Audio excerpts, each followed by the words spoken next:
अब आप कह रहे हैं कि मुस्लिम लीडरशिप को ख़त्म करने की तैयारी की जा रही है। क्यों नहीं हो रही है? देखिए, संस्थानिक हत्या हुई थी अतीक अशरफ की, पुलिस के घेरे में थे, हथकड़ियाँ लगी हुई थी, पलट के गोली नहीं चला सकता था हत्यारों पर। चली, सवाल इस बात से उठता है। अस्सलामु अलैकुम वरहमतुल्लाहि वबरकातुह। जो बातें मैंने अभी अपनी पिछले वीडियो में की थी कि इस मुल्क के अंदर एक साजिश के तौर पर मुस्लिम लीडरान और मुस्लिम सियासतदान को दबाने और मारने की कोशिश की जा रही है, उनको जेल खानों में, कैद खानों में बंद किया जा रहा है। जो बातें मैंने की थी बिल्कुल वही बातें ये असदुद्दीन ओवैसी के पार्टी का एक सियासी लीडर कर रहे हैं और इनकी बातें हर मुसलमान को सुनना चाहिए, गौर करने का मकाम है। जरा आप इनको सुने कि ये क्या कुछ कह रहे हैं। हमारे साथ शेख ताहिर सिद्दीकी जी हैं जो हमेशा बेबाक बोलते हैं। शेख ताहिर सिद्दीकी जी, आपने बाबा सिद्दीकी के बारे में तो सुन ही लिया होगा, किस तरीके से उनकी हत्या कर दी गई, बताइए। 3 लड़के आते हैं, अतीक की भी हत्या करने वाले 3 ही लड़के आते हैं, 3 लड़के जो है बाबा सिद्दीकी में भी आकर हत्या करके वो भाग गए और फिर गिरफ्तार भी हो गए, सबसे बड़ी बात है। और सुरक्षा जो उनकी थी पलटवार भी नहीं किया, क्या कहेंगे? देखिए, सबसे पहले तो बाबा सिद्दीकी की जो हत्या हुई है, उनका इंतकाल हो गया। इन्ना लिल्लाहि व इन्ना इलैहि राजिऊन। अल्लाह उनकी मग़फ़िरत करे और उनके घर वालों को सब्र जमील अता करे। ये उनके घर वालों के लिए दुख का पहाड़ है, लेकिन इन सब के बावजूद एक और उनके लिए दुख का पहाड़ है कि बाबा सिद्दीकी की कोई राजनीतिक दुश्मनी किसी से नहीं थी। बाबा सिद्दीकी एक ऐसे व्यक्ति थे जो सब जगह लोकप्रिय थे, लेकिन जो लॉरेंस बिश्नोई का नाम आ रहा है, हमें तो ये हास्यास्पद लग रहा है। क्यों? ये पल्ला झाड़ना जैसे लग रहा है, किसी चीज़ से अपना पल्ला झाड़ लेना। आप ये बताइए कि संजीव जीवा की कोर्ट के अंदर हत्या हो गई, मारने वाला कम उम्र का लड़का, गरीब घर का लड़का। अभी आपने नाम लिया अतीक अशरफ का, मारने वाले एकदम बच्चे। बाबा सिद्दीकी को मारने वाले कोई 25 साल की उम्र से ज़्यादा ही नहीं, और 9 mm पिस्टल से हत्या करते हैं। वो गरीब होते हैं,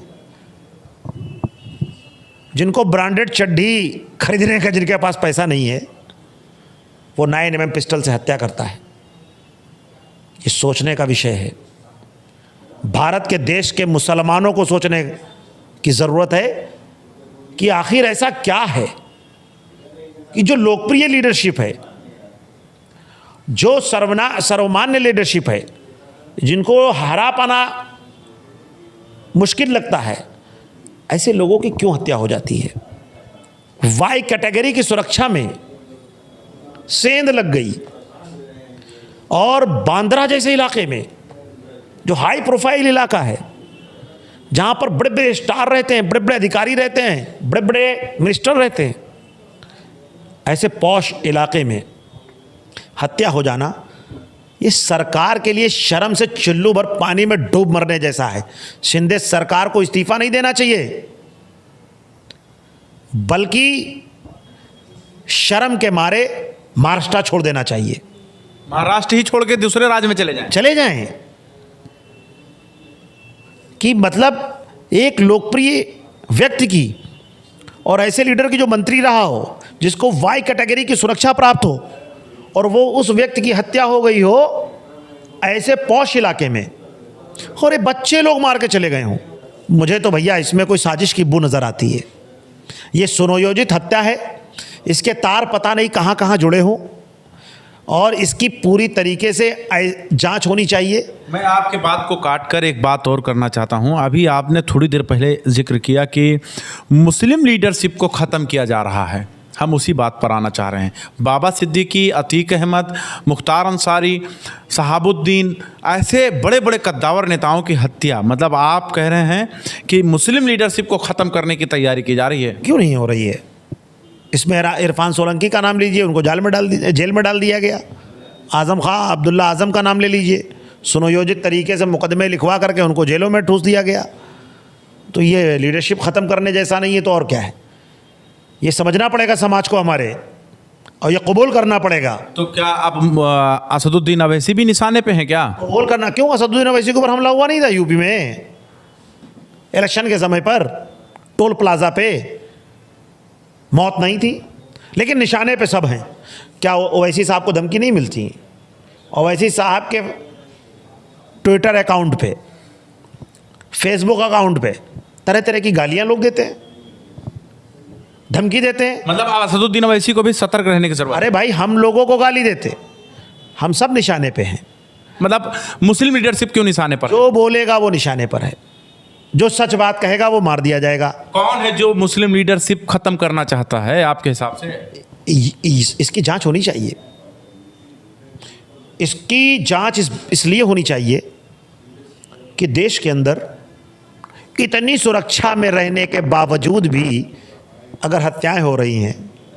देखिए, संस्थानिक हत्या हुई थी अतीक अशरफ की, पुलिस के घेरे में थे, हथकड़ियाँ लगी हुई थी, और हत्यारे आते हैं, सुकून से हत्या करते हैं, पुलिस ने जवाब में कोई फायर ही नहीं किया, कोई जवाब, गोली तक नहीं चलाया, नहीं, कोई जवाब में फायर नहीं हुआ। यही हाल बाबा सिद्दीकी पर हुआ। देखिए, सिक्योरिटी है, सब कुछ है, वाई कैटेगरी की है, कोई जवाब ही नहीं है।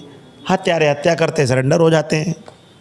अच्छा, किसी की हत्या की गई तो जवाब में पुलिस की तरफ से जो सुरक्षा हासिल थी उनको, वाई कैटेगरी की, क्या कोई पलट के गोली नहीं चला सकता था हत्यारों पर? चली। सवाल इस बात से उठता है।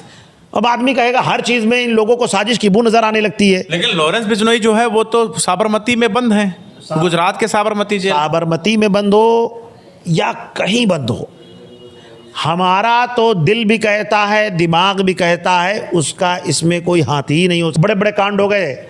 मुख्तार भाई कहते रहे कि मुझे जहर दे करके जो है जेल के अंदर मार दिया जाएगा। सुप्रीम कोर्ट में उनकी पिटीशन पड़ी हुई है, सुप्रीम कोर्ट में उनका लेटर है, उसके बावजूद हत्या हो जाती है। कौन सी जांचें आ रही हैं, कौन सी चीज़ें आ रही? मरने से पहले एक व्यक्ति कह रहा है कि मुझे जहर ही से मारा जाएगा और मुझे मार दिया जाएगा जहर में। तो इस तरह तो अतीक अशरफ भी कह रहे थे कि मुझे मेरी हत्या करा दिया जाएगा, वो भी कह रहे थे। मैं भी कह रहा हूँ मेरी हत्या करा दी जाएगी। और बाबा सिद्दीकी भी 3 दिन पहले गए थे शिकायत लेकर के। कोई तो वजह है, कहीं से तो उनको महसूस होता है। इसी वजह से मैं कह रहा हूँ, जो बोलेगा, और अगर वो मुसलमान होगा। तो इस तरह तो असदुद्दीन अवैसी बहुत बोलते हैं। ओवैसी के ऊपर हमले हो चुके हैं, ओवैसी की पोस्टों पर लोग गालियाँ देते हैं, मारने की धमकी देते हैं। अल्लाह तबारक व तआला ने जब तक उनकी ज़िंदगी रख रखी है, जब तक वो ज़िंदा रहेंगे। लेकिन मैं ये बात ज़रूर कहता हूँ कि असदुद्दीन अवैसी साहब की सुरक्षा को और बढ़ा देना आपने चाहिए। सुना कि इन्होंने वही बातें की जो इससे पहले की वीडियो में मैं कह चुका हूँ। फिर मैं तमाम मुसलमानों से कहना चाहूँगा कि आप अब खामोश न बैठें, 2 काम जरूर करें। सबसे पहला काम, अपना ताल्लुक अल्लाह से जोड़ें, अपना ताल्लुक अल्लाह से जोड़ें, नमाज की पाबंदी करें, इस्लामी अहकाम पर अमल करें, नबी सल्लल्लाहु अलैहि वसल्लम की सुन्नतों को जिंदा करें।